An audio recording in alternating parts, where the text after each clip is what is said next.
जय श्री गणेश दोस्तों। हमारी आज की कहानी का नाम है जगह। कहानी अच्छी लगे तो प्लीज चैनल को सब्सक्राइब कर लीजिएगा। अब शुरू करते हैं कहानी। 4 वर्ष पहले पति सुमित के साथ अपना घर आंगन, माँ बाप सब कुछ छोड़ आई थी।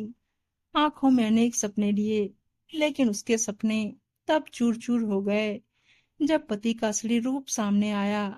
सुमित ने उससे शादी की थी सिर्फ वंश बढ़ाने के लिए। पायल से कोई लगाव नहीं था उसे। साल भर के अंदर बेटे का जन्म भी हो गया। शादीशुदा होकर भी एक अजीब सा एकाकीपन था उसके जीवन में। ये सूनापन खलता था उसे। सुमित तो उसका दोस्त भी ना बन पाया था, या यूं कहिए कि बनना ही नहीं चाहता था। बस शादी कर ली, जिम्मेदारी खत्म। सास भी कुछ नहीं कहती थी सुमित को, उल्टे पायल को ही समझाती कि सब मर्द ऐसे ही होते हैं, एक दिन सब ठीक हो जाएगा। पायल भी सोचती कि धीरे धीरे शायद सब ठीक हो जाएगा। लेकिन शादी के 4 साल बाद भी कुछ ठीक नहीं हुआ। घर का सब काम भी करती, बच्चे को भी देखती, बच्चे को नहलाना, तैयार करना, बाहर का भी काम करना। उसके बाद पति के ताने सुनना, खुद को जैसे वो भूल ही चुकी थी। रोज रोज अपमानित होते होते उसे खुद भी लगने लगा था कि वो किसी काम की नहीं है। उसे लगने लगा था कि वो परफेक्ट नहीं है, उसमें अनेक कमियां हैं, उसे कुछ नहीं आता। एक लाइन में ये कहूँ तो वो खुद को कमतर आंकने लगी थी। उसका आत्मविश्वास खो चुका था। किसी तरह कोई काम कर भी लेती तो डर और घबराहट की वजह से वो ठीक से नहीं हो पाता। एक दिन पायल ने एक लेख पढ़ा जिसकी एक लाइन, गलत सहना भी उतना ही गलत होता है जितना गलत करना। यह लाइन उसे छू गई। उसने ठान लिया कि आगे से वो गलत सहन नहीं करेगी। उसने अंदर ही अंदर अपने आप को इम्प्रूव करना स्टार्ट किया। उसने अच्छी अच्छी बुक्स पढ़नी शुरू की। उसने खुद को निखारना शुरू किया। धीरे धीरे उसका खोया आत्मविश्वास वापस आने लगा। जहां तक होता वो छोटी छोटी चीजों को इग्नोर करती और खुद पे और बच्चे पर ध्यान देती। लेकिन सुमित आदत से मजबूर था। उसके लिए औरत सिर्फ घर का काम करने और बच्चे पालने के लिए होती है, उससे ज्यादा कुछ नहीं। उसकी सोच थी कि आदमी के सामने औरत की कोई वैल्यू नहीं है। एक दिन लंच करते करते सुमित ने कहा, ये क्या बकवास खाना बनाया है, पूरा फालतू खाना, बिल्कुल तुम्हारी तरह। कुछ काम तुमसे ढंग से नहीं होता।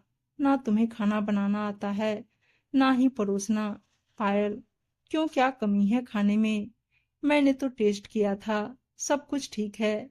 तुम्हारी बेकार में नुक्स निकालने की आदत हो गई है शायद। सुमित पहले तो हतप्रभ रह गया कि आज इसका मुंह कैसे खुल गया। उसका गुस्सा और बढ़ गया। बोला, जुबान चलाती है, पति के सामने मुंह खोलती है।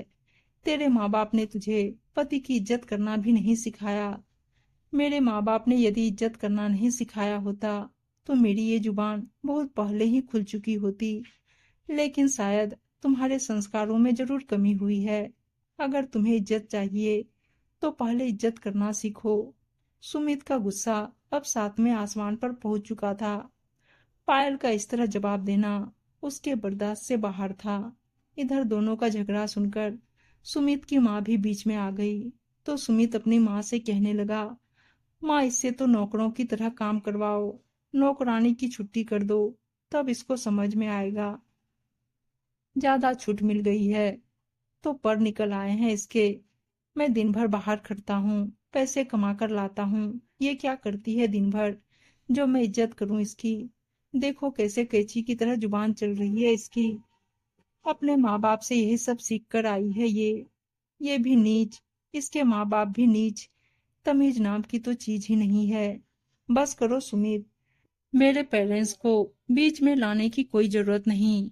आज तक मैं सब कुछ चुपचाप सहती रही, इसलिए नहीं कि मैं कमजोर हूँ, बल्कि इसलिए कि हमारा एक बेटा भी है। और मैं चाहती थी कि किसी भी तरह घर बचा रहे। पर क्या घर को बचाने की जिम्मेदारी मेरी अकेले की है? अगर तुम बाहर से काम करके आते हो तो मैं भी दिन भर घर पे कोई खाली नहीं बैठे रहती। अगर तुम कमा रहे हो तो कोई एहसान नहीं कर रहे। अपने घर के लिए, अपने बीवी बच्चों के लिए कमाना तुम्हारी जिम्मेदारी है। कोई दुनिया से हटकर काम नहीं कर रहे हो तुम। सुमित को अपने कानों पर यकीन ही नहीं हो रहा था।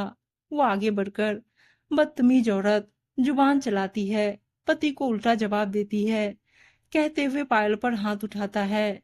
लेकिन बीच में ही पायल उसके हाथ को मजबूती से रोक लेती है और दूसरी ओर झटक देती है। सुमित का जैसे मान सम्मान चूर चूर हो जाता है। उसके अहम को चोट लगती है। सब कुछ उसके लिए बर्दाश्त से बिल्कुल बाहर था। माँ चुपचाप तमाशा देख रही थी। उसे भी जैसे पायल के व्यवहार से सांप सूंघ गया था। सुमित आगे कहता है, तुमको यहाँ रहना है तो मेरे हिसाब से ही रहना होगा। आज तक जैसे चलते आया है वैसे ही चलेगा। तुम औरत हो, तुम्हारी जगह पति के पैरों में है। तुम मेरे पैरों की धूल के बराबर भी नहीं हो। फिर भी मैं तुमको अपने घर पे रख रहा हूँ। अपने पति की इज्जत करना तुम्हारा कर्तव्य है, समझी तुम। लेकिन पायल ने कहा, आज तक मुझे तुम्हारा जितना सुनना था सुन लिया, जितना सहना था सह लिया, बस अब और नहीं। अगर औरत का कर्तव्य है आदमी को सम्मान देना, तो आदमी का भी फर्ज है अपनी पत्नी को सम्मान और प्यार देना। आज तक तुमने पत्नी का सम्मान देना तो दूर, दोस्त भी नहीं समझा अपना। शादीशुदा होकर भी मैं एकाकी जीवन जी रही हूँ। तुम्हें मेरे साथ रहने का शौक नहीं, तो मुझे भी कोई जरूरत नहीं है तुम्हारी। वो जमाना और था जब औरतें चुपचाप सहती थी। जा रही हूँ मैं। सास पूरी तरह हतप्रभ थी। पायल का ये रूप देखकर उसे लगा कि अगर ये चली गई तो घर के काम कौन करेगा। वो पायल को समझाने लगी कि बेटा, ये सब तो होता रहता है पति पत्नी के बीच में। ऐसे छोटी छोटी बात पे घर नहीं छोड़ते। और तू तो अच्छी बहू है ना, समझदार है, संस्कारी है। संस्कारी बहुएं से घर की इज्जत नहीं उछाला करती। कौन पति पत्नी, माँ कहाँ का पति। ऐसा भी कोई पति होता है जो पत्नी को पत्नी ना समझे, उसकी इज्जत ना करे। सुमित और मेरा रिश्ता तो केवल नाम मात्र का है। सजावट के सामान की तरह सुमित ने मुझे अपने घर की शोभा बढ़ाने के लिए लाकर सजा दिया। लोग तो साजो सामान की भी सफाई करते हैं, उसका ध्यान रखते हैं, नहीं तो उस पर भी धूल चढ़ जाती है। पर यहाँ अपना तन मन देकर भी मुझे क्या मिला? अपमान, तिरस्कार और ऐसे शब्द जिससे दिल छलनी हो जाए। उस पर भी मुझसे उम्मीद की जाती है कि मैं सब सहकर भी मुस्कुराती रहूं। बहुत सह लिया मैंने, अब और नहीं। एक बहू, बेटी, माँ, पत्नी या औरत होने से पहले मैं एक इंसान हूँ। मेरे अंदर भी भावनाएं हैं, संवेदनाएं हैं। मुझे भी तकलीफ होती है, खुशी होती है, और घुट घुट कर जीने की मुझ में अब हिम्मत नहीं है। नहीं बनना मुझे ऐसी संस्कारी बहू जो पल पल मरती रहे। नहीं रहना मुझे और यहाँ। आप ही दोनों रहिए। और जब आप दोनों को लगे कि आप दोनों को काम वाली बाई की नहीं बल्कि माँ जी, आपको बहू और आपको एक पत्नी की जरूरत है, तो आप मुझे लेने आ जाइएगा। कहते हुए पायल बेटे को लेकर तेज कदमों से घर से बाहर निकल जाती है। माँ बेटा एक दूसरे का मुंह देखते रह जाते हैं। माँ और बेटा दोनों को अपनी गलती का एहसास हो रहा था। दूसरे दिन सुबह उठने पर सुमित आदत के अनुसार बोला, पायल अभी तक मेरी बेटी क्यों नहीं आई? और चिल्लाते हुए किचन में आया। किचन में माँ को देखते ही उसे कल की सारी बातें याद आने लगी और वो अपनी माँ से बोला, माँ तुम दूसरा काम देख लो, मैं चाय बनाता हूँ। चाय पीकर वो नहाने चला गया। ऑफिस जाने के लिए तैयार होकर वह माँ से नाश्ता मांगने लगा। माँ ने कहा, बेटा तेरी माँ की बूढ़ी हड्डियों में इतनी ताकत नहीं है कि वह इतना फटाफट काम कर सके। नाश्ता तो अभी थोड़ी देर बाद ही तैयार हो पाएगा। तो सुमित ने कहा, ठीक है माँ, तुम अपने लिए कुछ बनाकर खा लेना, मैं ऑफिस में नाश्ता कर लूंगा। रास्ते भर वह कल की बातें को मन ही मन समझते हुए चला गया। शाम को जब वह ऑफिस से लौटा तो उसका मन एकदम उदास था। माँ ने कहा, बेटा तुम फ्रेश हो जाओ, मैं तुम्हारे लिए चाय बनाती हूँ। चाय पीते पीते उन्होंने सुमित से कहा, सुमित, बहू के साथ हमने बहुत अन्याय किया है। उसी से ही हमारे घर की खुशियां जुड़ी है। तुमने कभी भी बहू को पत्नी का स्थान नहीं दिया। आज उसके जाने के बाद उसकी अहमियत समझ में आ रही है। बेटा, बहू हमारा कितना ख्याल रखती है।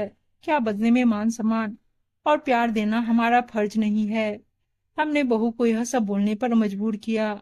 जाओ बेटा, बहू से माफी मांगकर इस घर की लक्ष्मी को ले आओ। इस घर की लक्ष्मी के बिना ये घर सूना है।